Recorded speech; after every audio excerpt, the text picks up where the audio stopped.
தானே எல்லாம் நீங்க பேசுறீங்க. முற்போக்கு பேசுனீங்க, பெரியார் பேசுனீங்க, சமூக சீர்திருத்தம், சமநிலை சமூகம், சாதிய தீண்டாமை ஒழிப்பு, ஏற்றத்தாழ்வுகள் மறுப்பு எல்லாம் தான் பேசுனீங்க. ஆனாலும் ஆதி தமிழ்குடி ஊராட்சி மன்ற தலைவரை வந்தா உட்கார நாற்காலி இல்ல. இந்த நூற்றாண்டுல இவ்வளவு அறிவு வாழ்ந்து சமூகம்ங்கிறோம், எல்லாம் உள்ளங்கையில உழவு தோச்சு பார்த்துருக்கான்.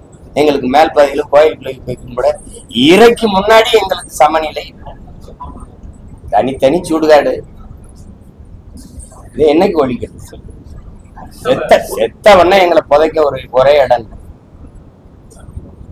ஒரே குடியிருப்பு இருக்கு, எல்லாரும் ஒன்னா குடியிருக்கிறாங்க. ஆனா செத்தவன பணத்தை புதைக்க தனித்தனியா வச்சுக்கிறேன். இந்த நிலையை ஒழித்தது இந்த இனத்திலே எங்கள் தலைவன் தான். ஈழத்துல இந்த நிலையை மாத்தி காட்டினார். என்ன மேல் பாதையில என்ன தாத்தா முத்துராமலிங்கத்தேவர் சொல்றாரு, உண்கிறகை உயர்ந்தது உழைக்கிறகை தாழ்ந்தது என்கிற எண்ணம் எவருக்கும் வரக்கூடாது. இறைவனுக்கு முன்பு இரு கரமும் குவித்துதான் நம் வணங்குறோம். அந்த எண்ணம் எல்லோருக்கும் இருக்கணும். மனிதனில் உயர்ந்தவன் தாழ்ந்தவன் என்ற பாகுபாடு கூடாது. இந்த அண்ணல் அம்பேத்கர்ல இருந்து மிகப்பெரிய தத்துவ பேரறிஞர் எல்லாம் நமக்கு போதிச்சு பாடி, சித்தர்கள், யோகிகள், ஞானிகள், வள்ளுவ பெருமகனார், அவ்வை மூதாட்டி, சிவாக்கிய சித்தர் எல்லாரும் தான் பாடினாங்க. பாரதி பாடினா, பாரதிதாசன் பாடினா. பயன் என்ன இருக்கு? பயன் என்ன இருக்கு? கோயில்ல ஒன்னா போய் உட்காந்து சாமி கும்பிட இவ்வளவு பெரிய அதிகாரம், வேடிக்கை பார்த்து கூட்டிட்டு போகுது. ஆனா வெளியில வந்து பயங்கரமா முற்போக்குங்குது, சீர்திருத்தம்ங்குது. அங்க பள்ளிக்கூடத்துக்கு போற புள்ள புத்தகத்தோட போகாம கத்தியோட போய் குத்திக்கிட்டு இருக்கான். சிந்தனை என்பதே சமூகத்தின் விளைச்சல். அப்ப எப்படிப்பட்ட சமூகத்தை? இந்த நிலை மாறும்னா இன்னொரு தலைமுறை சரியாயி வந்து இதை மாற்றும் நினைச்சா அடுத்த தலைமுறை அந்த பிஞ்சு நெஞ்சுக்குள் இந்த நஞ்சு விழுந்தது இப்படி கத்தி எடுத்து குத்தி ரத்தம் பார்க்கிற கொடிய மனநிலை அந்த பிஞ்சு நெஞ்சுக்குள்ள எப்படி வருது? அப்ப கல்வி எதை போதிக்குது? அவன் வாழுகிற சமூகம், அதை சுற்று அந்த சூழ்நிலை எப்படி அவனை உருவாக்கி, அந்த துணிவு எப்படி வருது?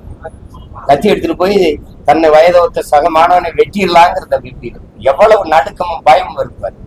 ஒரு தலைமுறை எப்படி தயாராகி வருது? எல்லா பள்ளிக்கூடங்கள், கல்லூரி வளாகங்களையும், எல்லா வழிபாட்டு தலங்களையும் போதைப் பொருள், கஞ்சா, சாக்லேட் விற்கிது, மிட்டாய் விற்கிது. திரவம் அது மட்டும் இல்லை, எல்லா வழியிலும் போதை. இப்ப இது ஒரு குற்ற சமூகத்தை திட்டமிட்டு உருவாக்கு. இந்த அரசு அதை பத்தி கவலையும் படுறதுல ஒன்றும் படுறதில்ல. சட்டம் இருக்கு, இதுல ஒழுங்கு இருக்கா? சட்டம் ஒழுங்கா? சட்டம் இருக்கு, இதுல ஒழுங்கு இருக்கா? ஏதாவது ஒரு கேள்விக்கு பதிலாக சொல்றாங்களா?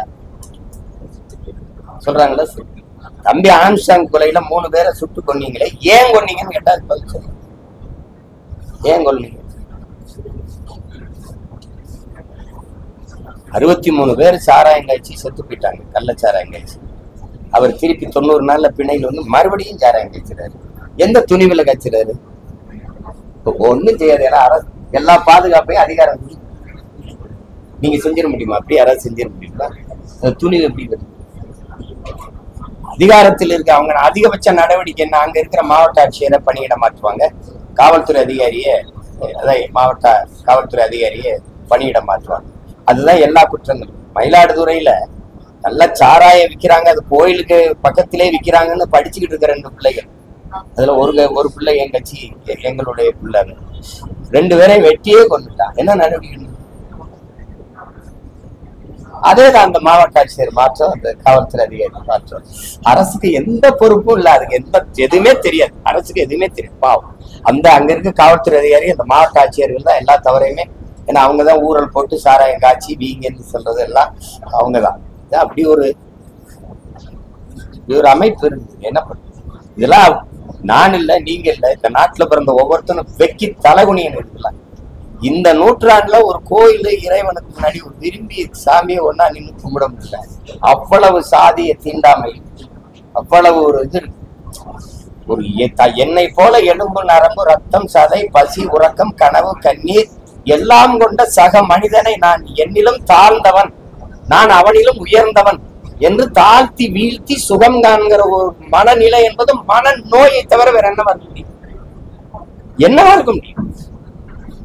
பிறப்பின் அடிப்படையில் எத்தனை காலம் இருக்கு? பிறப்பின் அடிப்படையில் உயர்ந்தவன் தாழ்ந்தவன் என்ற பேதம் பாராட்டுகிற அந்த கோட்பாட்டை நொறுக்காம நீங்க என்ன சாதிக்க போறீங்க?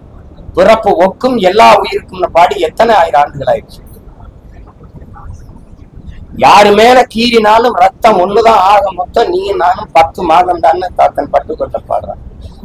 எவ்வளவு இருட்டறையில் உள்ளதடா உலகம், சாதி இருக்கின்றது என்பாலும் இருக்கின்றானேங்கிற புரிச்சுப்பாவிட.